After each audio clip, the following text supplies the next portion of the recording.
The 361st Army Air Force Band was activated on September 24, 1942, at Patterson Field, later named Wright-Patterson Air Force Base, in Ohio. Between 1942 and 1948, the band was redesignated 3 times, as the 361st Army Band, then as the 661st Army Air Force Band, and finally as the 661st Air Force Band on January 2, 1948. The band was ultimately redesignated as the Air Force Band of Flight in 1991. The following are interviews with 3 of the original band members: Paul Shartle, Frank George, and Paul Royer.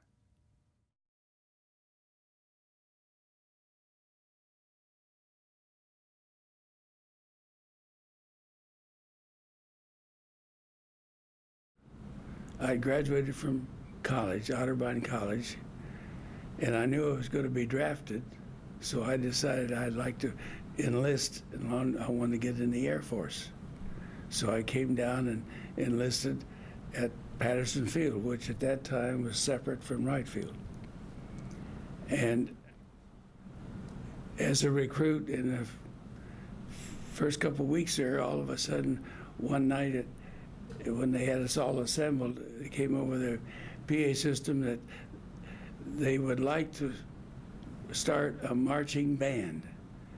They said they wanted one so they could have some music to play for the recruits when they were down marching on what we called the flight line.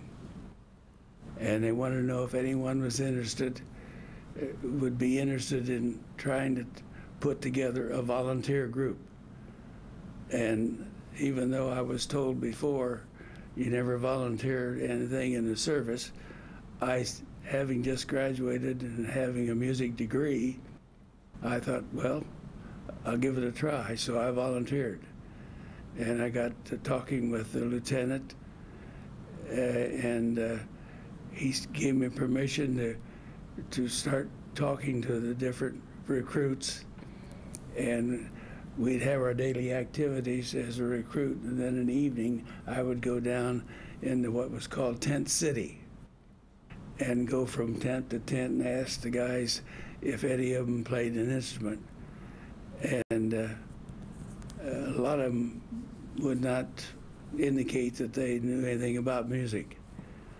So I wasn't having too much success, and I finally went back and was talking to the lieutenant, and he in turn got me in touch with the colonel who was in charge of the whole, what they called third station complement. The recruit detachment was a part of that. And we talked with the colonel and told him he was having some problems trying to get guys to volunteer for the band. And he said, well, he'd make a deal with us if the guys would be willing to volunteer. He said, you can tell them that I'll put a freeze on them so they'll not be shipped out, because these recruits were all there for just a short time, and then they'd be shipped to various posts all over the country. Well, when I was able to tell the guys that they'd stay there, that he would freeze them so they wouldn't be moved out, then we didn't have too much trouble getting guys to volunteer. And we ended up with a group of about 30 in number, and most of them, if they had played an instrument, they had their horns at home, so they proceeded to call and get their instruments back. And some of the bigger instruments, like the basses and things of that nature, we were able to talk to a music store downtown who ran an instrument rental program, and some of the instruments they had that they had taken in on trade or something, they loaned us, well, they gave them to us, these old instruments, and we were able to, with those instruments and what the guys were bringing from home, were able to put a band together, about 30 in number. Before the instruments got there, though, we had to get out and do a lot of marching and practice to be able to march together, which we did, and it worked out pretty well, and that's where we got started.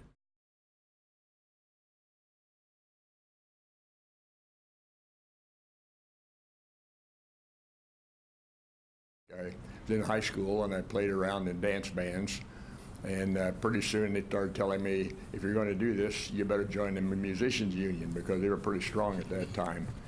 So they told me I had to take an oral test, and I was all worried sick about it. And the two old guys that were the monitors, both of them are old musicians, didn't play anymore because they had false teeth and they couldn't blow their horns. And so they got me up there and said, what is the difference between a tone and a note?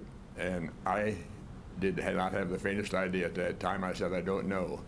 And they said, well, have you got $2? And I said, yes. They said, well, you answered one question right, and 50% is passing, so you're in the union.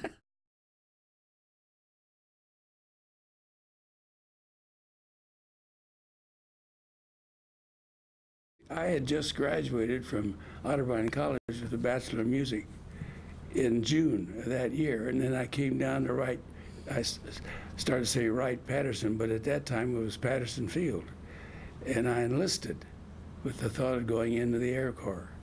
And so that's how, and then when they put out this questionnaire or notice that they want to start a band, I thought, well, I've had some training along those lines, and that's the reason I volunteered. A good job at the time with a wholesaler. And up in Greenville, right? Yeah, Greenville. Yeah. Went back there and then worked there 48 years later. Yeah. I worked at a steel fabricating plant as a millwright apprentice.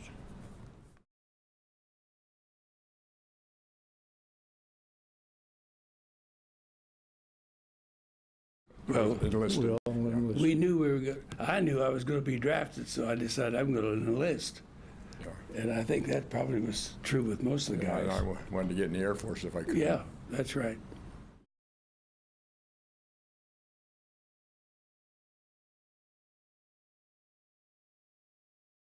No, not at that time. We were just taking basic training. We all went through some other training for a while until they made it official. That's right.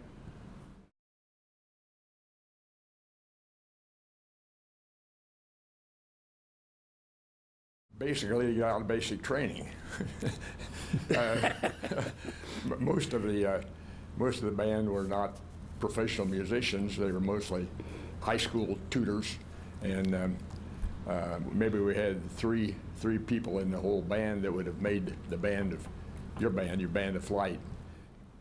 Good example of synergy. Thanks to Paul and Chief Warrant Officer Hamesoth, they put an organization together that after a while we sounded pretty good, better than as a group, better than we did individually. So it was quite an experience.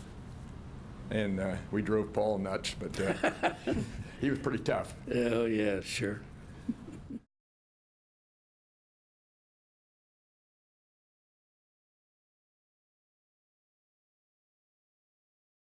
Well, I went down there and enlisted thinking I could become a mechanic.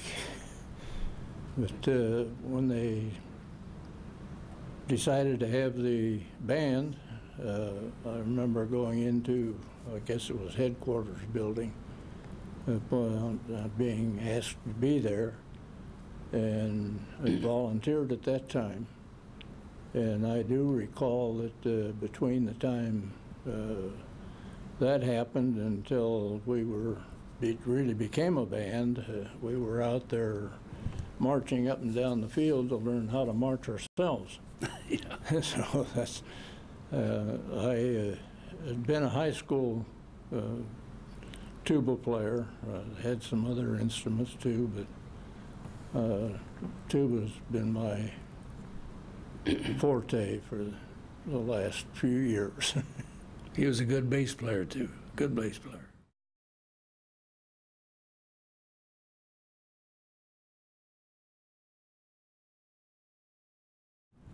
I was in 3.5 years. 3 years, 4 months, and 18 days. How many hours? 3 years, 4 months? About 3.25 years.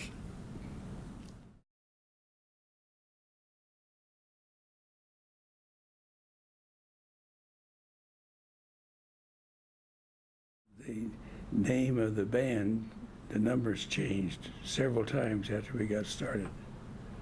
First was when we were first activated, it was the 361st Army Air Force Band, and then a little later on it became the 361st Army Band. Yeah. Then it became the 661st Army Air Force Band, and then later, when the Air Force divorced from the Army, then it became the 661st Air Force Band, and then later on it became the Air Force Band of Flight.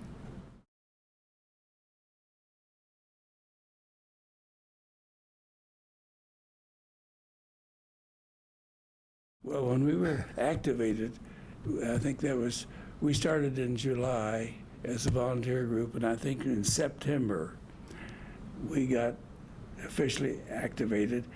And when we were activated, we got our TO of 28 men, and along with that came a complete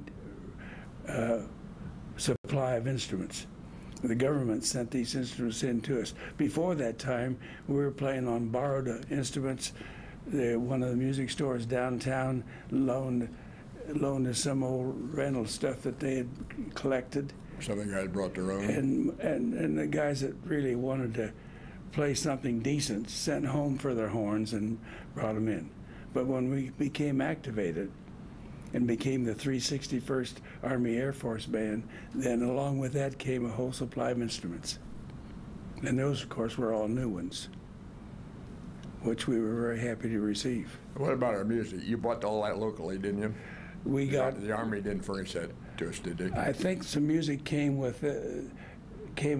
with the instruments. But previous to that time, we begged and borrowed from music stores downtown and the schools to get a hold of music that we could play. Because, well, and I think I read that the colonel got some money from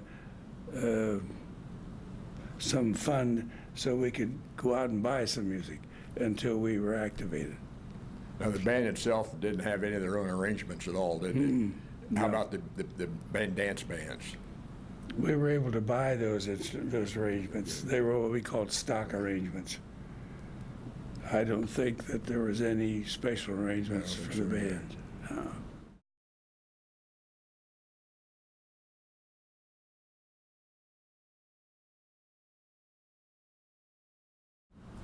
We had PA, physical training in the morning, which I took care of, remember? Okay. I build up your bodies. Oh, yeah. We had a deal if we played, well, I know in the case of the dance band, if we played a gig at night, we were excused the next morning from some activities or maybe the physical ed things and that nature. But a typical day with the concert band would be we'd have a rehearsal in the morning, oftentimes have one in the afternoon, or if we're going to be playing a concert, we'd be getting ready in the afternoon to go out and play that evening. And we had sectional. Oh, that's right. Yeah, if we had maybe a full band rehearsal half day, then the other half the day we'd have section rehearsals. Or if we were getting ready to go out, why, sometimes we'd have to leave in the middle of the afternoon to get to where we're going to be playing. And then we'd get back rather late at night if it was one of those celebrations, either that or stay out overnight and come back the next day.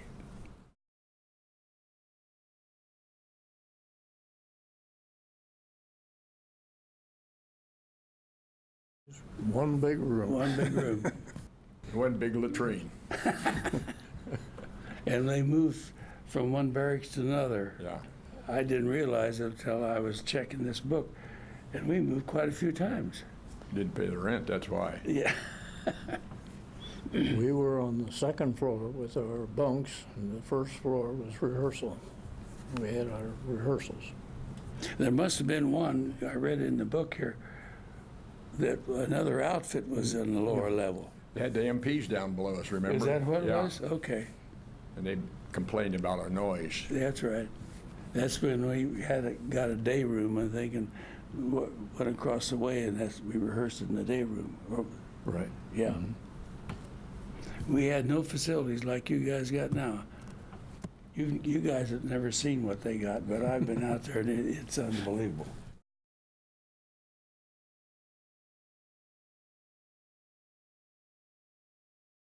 When we would go out to do a Army Navy award or bond, usually the facility that invited us would have places for us to bunk down. Oftentimes we stayed, well, they put us in hotels, didn't they? A few times, yeah. But a lot of times just kind of a dormitory, and they put Yeah. cots up and Yeah. blankets. It was nothing fancy, that's for sure.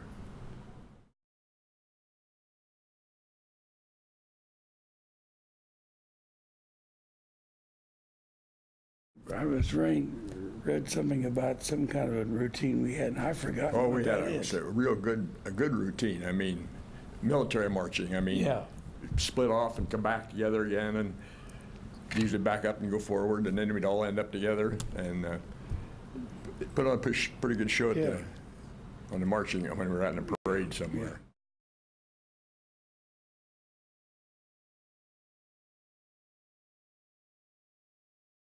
I think one thing that made the 661st unique was that Paul was the guy that got it started, and thank God. And then when Carl Heimsoth came in, who I mentioned before, he had a classical background, and he set up our concerts so that we would have some military music, but he would also have some classical music in there, which was unusual in the Army bands at that time.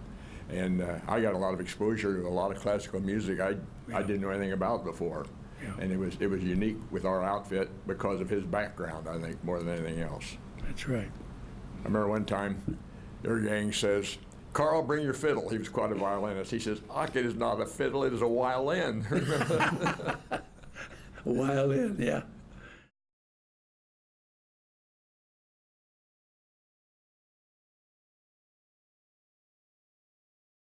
We played a horse show, Yeah. society horse show down in Cincinnati, and they needed a bugler to call to the post, and so one of our guys volunteered, and he started a third too low, and he blew the whole thing in a minor key, and it was the funniest thing I've ever heard in my life. I mean, but it worked. I think that was at Montgomery County Fairgrounds, Paul. Well, it might have been. I In thought it was Dayton. Cincinnati. It might It have was been. The fairgrounds. Yeah, it was Fairgrounds there in Dayton. Yeah. Once he started, he couldn't quit. He just had to keep going. Swopey. Yeah. Swope, that Yep. was his name.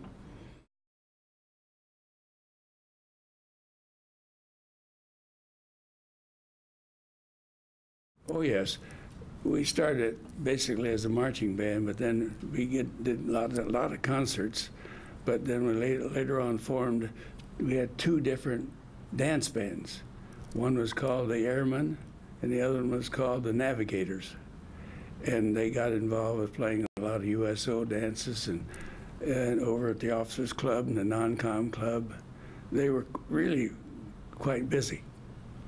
The band in the concerts situation, they were involved with Army Navy awards, Red Cross drives, bond drives, and throughout the area. We'd go down into Cincinnati and over into Kentucky.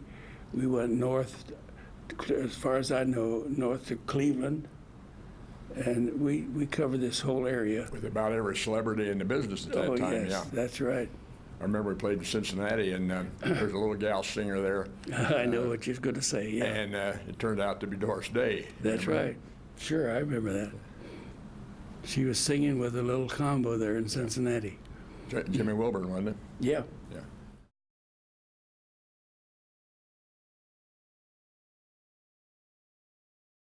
Absolutely. It was for us, that's for sure. It was for me, and I'm sure these guys feel the same way.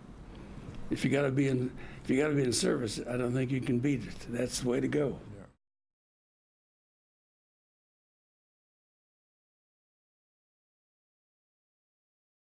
We had two real good musicians, Malin Bilzer, Yeah. a great pianist and That's clarinet right. player, That's and right. Bob Warren. Yeah, He was a Juilliard student. clarinetist. And a good That's one. right. That's right. When he had two fellows in the band that had played with Tommy Tucker's band, that was a rather, well, and at that time, it was a rather well-known dance band. Society band on the Society East band. Coast, yeah. And they were buddies, and they ended up with us in the band. One was the fellow I referred to a while ago, Al Yossi. He played bass, and the other was Pete Holmes, who was a sax man. They lived a good life. They were a little older than us, and they Yeah, were professional musicians, and they wore silk underwear and drank single malt scotch and all that kind of stuff. We were just country kids, you know. Al, the older one, acclimated himself pretty well to the Army, but Pete hated it with a passion. He'd go to the PX to see if the war was over yet, and they hadn't even invaded Europe. And so they stuck him on KP, and it was a stinking hot day. I mean, it must have been 90 degrees. He had to go on at 4:30, and he put him on pots and pans. And we went in about 4:30 in the afternoon, and the poor guy was there. He had sweat and grease and slop all over him and everything, and just about ready to blow his stack. And this air gang came in and said, "Hey, Pete, Tucker's at the Waldorf this week." That's the last thing he wanted to hear. Pete ended up directing one of the two dance bands that we had. He directed the Airmen, and then later we started the Navigators, and I directed that one. They were, I think, about 8-piece groups. We had enough fellows in the band that we could put two 8-piece dance bands together. And they kept us pretty busy.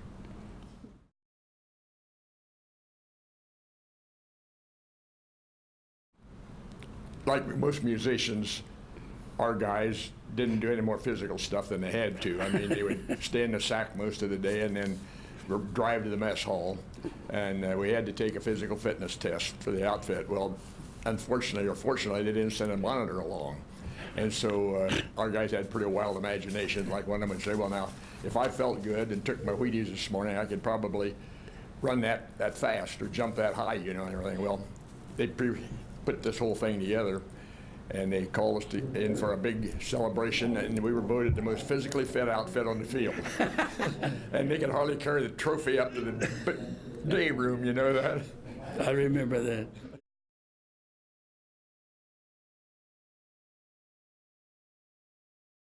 It was very popular at that time, and they got us involved. We had a parade on the post, and the guys all dressed up like girls and a little bit of everything. It was quite a deal at that time. A lot of fun.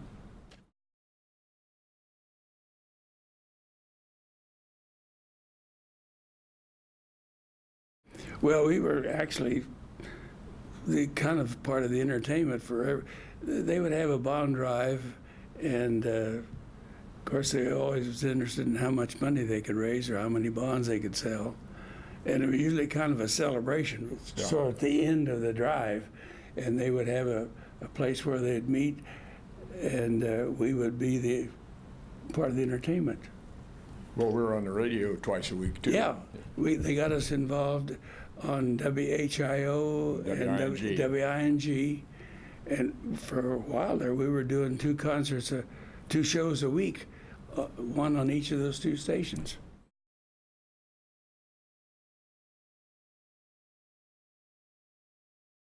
Award of Excellence for something that the manufacturing company was doing for the war effort, things they were producing or doing, and if they had done a very commendable job, they got this, well, I guess that's the reason it was called an E award, award for excellence. And there were a lot of them. We got gee whiz, there wouldn't be hardly a week go by, or a few days go by unless we were involved. We'd go and play these things, play for the celebration of the factory receiving that E award.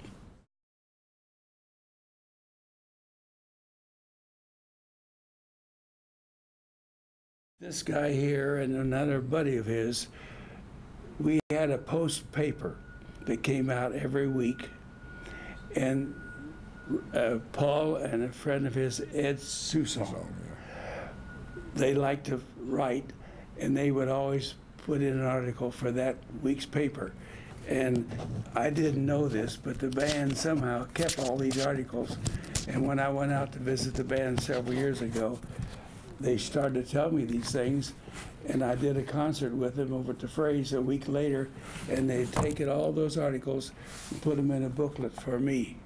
And that's what you're referring to when you talk about these articles. That's He's the one that did the writing.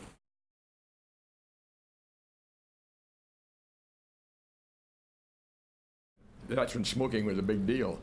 And they had a regular drive to get people to donate money for cigarettes shipped to the guys overseas. Yeah, that's right. They wouldn't do that today, would they? No.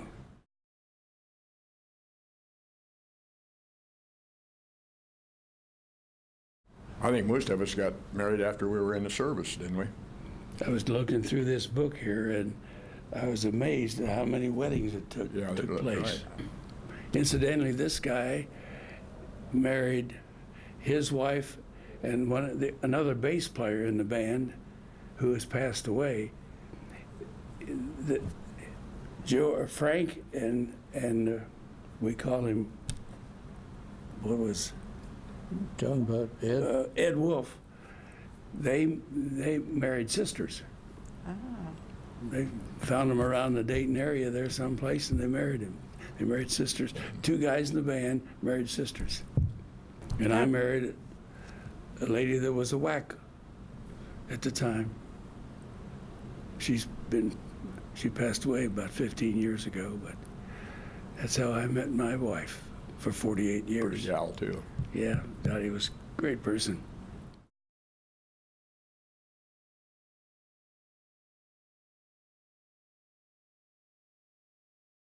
Some of the guys, they were in a band, several of them decided they wanted to go into pilot training. Yeah, cadet training, yeah. Cadet training to be flyers. And when that happened, they would go take tests, and if they passed the test, they would be moved out and do flight training. That's what some of them did. Yeah. I think Al Yossi, at the end, he transferred to do something. Company. Well, that before he left the band, that's right, and he did. Went into some other phase. Yeah. And Bob Boyd did too.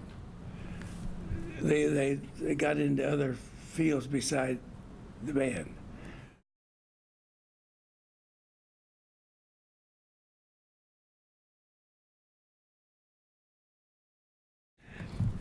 The guys used to get together and maybe playing cards or something, and they'd say, What are you going to tell your grandkids when They said, what'd you do during the war? Yeah, Grandpa, what did you do during the war? And we had a standard response. We said, well, we had 50 missions over Huffman Dam. Now, I don't know whether you know what I'm talking about or not, but there are several dams here in the Miami Valley, and one of them is Huffman Dam. It's out there by the field. And that was our standard, because one of the things that all the flyers were doing, they had missions overseas and all that stuff. Well, we had 50 missions over Huffman Dam. That was our standard response. That's what we were going to tell our grandkids.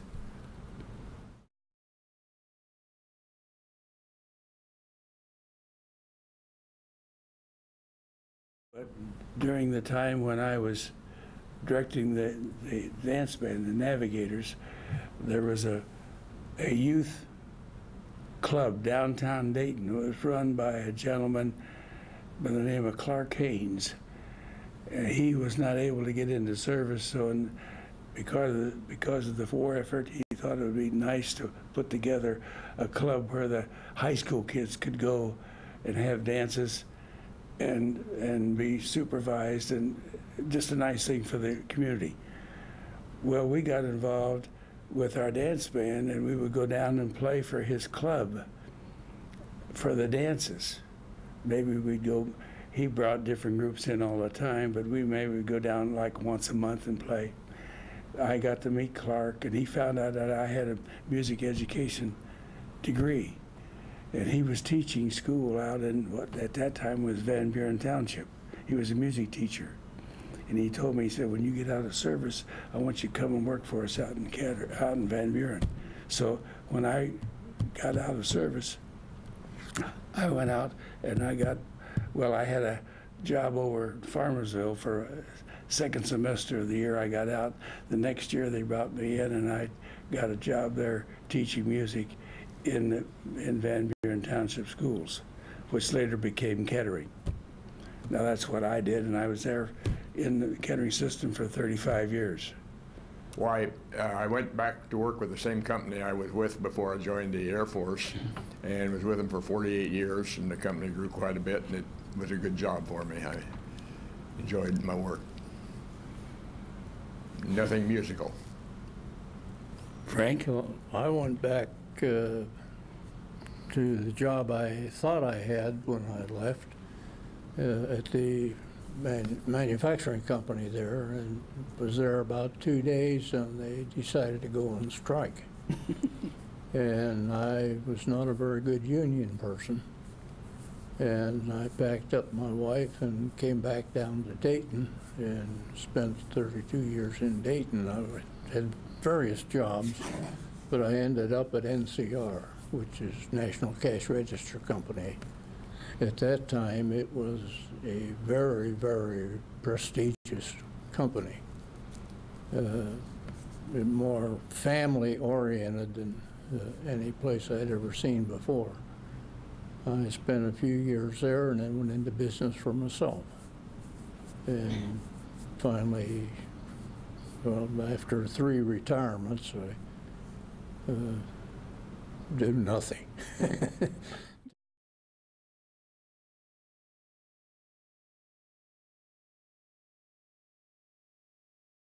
Spent a few years in the Dayton Civic Band and the Air City Band, both in Dayton area. And Paul was also Dayton Civic. Yeah. Right after we got out, I was playing with Don Bassett's the Dayton Civic Band. Then later on, did you ever play with us in the Kettering Civic Band? Once or twice. Later on, in 1959, I started the Kettering Civic Band, which is still in operation. And I was with them for 44 years. I finally retired from them about 2 years ago. But we started as a 12-member church band with Fairmont Church, and then later on moved over and became a part of the City of Kettering Recreation Department. And the band is now one of the finest community bands in the area, about 75-piece band. And I was with them for 44 years.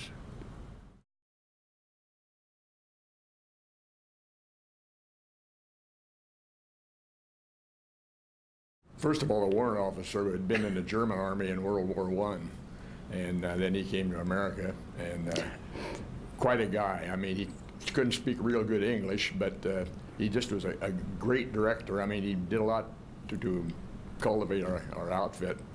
And I remember one time he would say, oh, you better don't do that, remember? Oh, yes. He knew enough of the English language, but he got it all twisted around. Yeah. And I think that had to do, I think that's the way the German language is. They put the predicate before the subject. Yeah. And that's what he was trying to do with the English language. So we had a lot of fun. Yes, and he was a good director. He was a good classical musician, a good violinist, wasn't he? Yeah. And he had a lot. He and Paul had a lot to do with making us as good as we turned out to be. Really, better than we should have been, probably.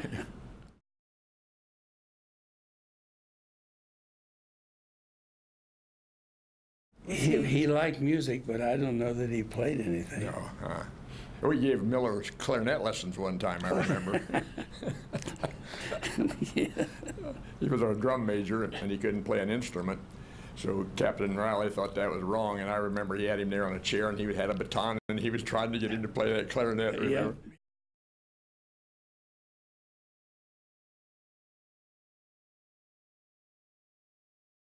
Ed Susong, who we talked about, was a tall young guy from Tennessee, and he had a twang just like a Tennessean has.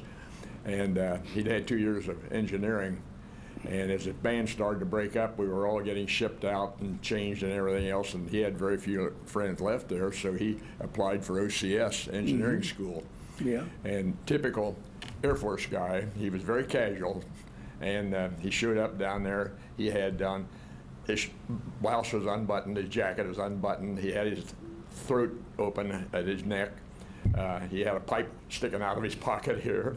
He had the Air Force 60 mission crush in his hat. And this captain looked at him, he says, "What in the hell are you supposed to be?" And Ed says, "Well, I'm a soldier." He says, "I'll be goddamned if you are." And he told his people, "This is an Air Force feather merchant. Now teach him how the Army is." And Ed went through 90 days of hell, I mean, but he graduated. And just then the war ended, and he had his choice of staying in for 3 years or going back to college again. He did. He ended up the city engineer up at Akron, one of the best they've ever had up there. But yeah, I remember that. But they didn't think much of him down at the OCS when he showed up.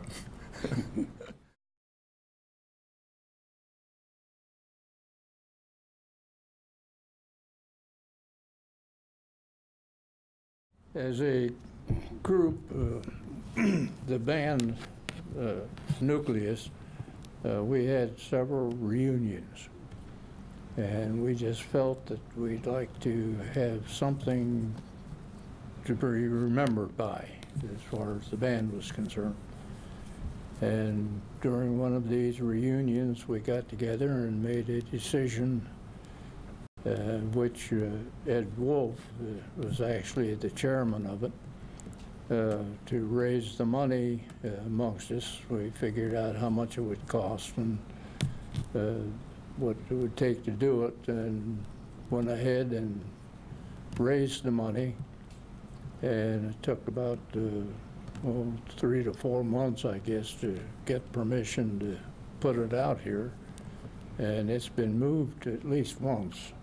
I'm not sure I saw it today. what. It's out here now. Yeah, it's out there right now.